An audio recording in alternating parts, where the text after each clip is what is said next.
senators, and representatives, I have the distinguished honor of presenting. The Spanish-American War of 1898 was more than a conflict. It was a turning point in American history. Rooted in moral, public, and strategic motivations, this brief war reshaped the United States' role on the world stage.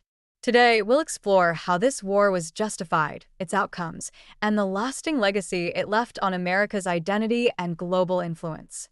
Cuba's suffering under Spanish rule was a central cause of the war.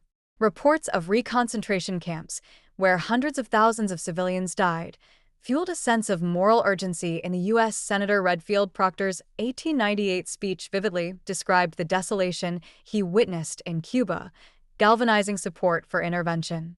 The explosion of the USS Maine added fuel to the fire.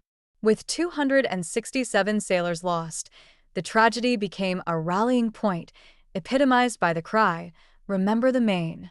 Yellow journalism amplified the public's demand for action, creating a wave of pressure that President McKinley could not ignore.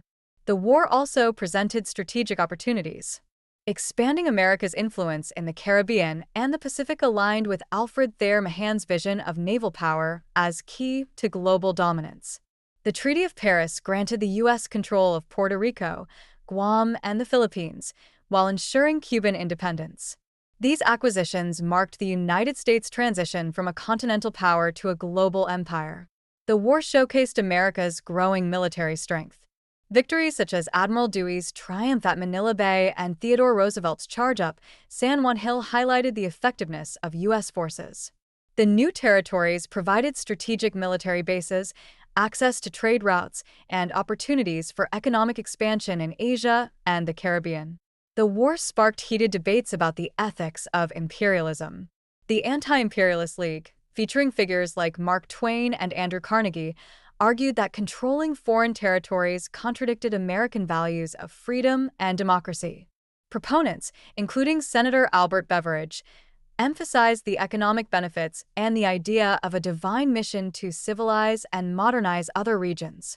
The war marked the beginning of a new era of American interventionism.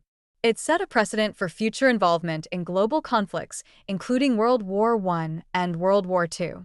By the turn of the 20th century, the United States had established itself as a global power with a navy capable of projecting influence across the world. The war also underscored the power of public opinion and the media in shaping foreign policy, a dynamic that continues to influence decision-making today. America's decision to declare war on Spain in 1898 was driven by a mix of moral responsibility, public pressure, and strategic opportunity.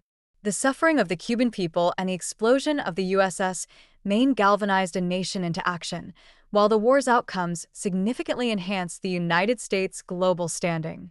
While the Spanish-American War marked the beginning of America's imperialist era, it also reflected a commitment to the principles of freedom and democracy.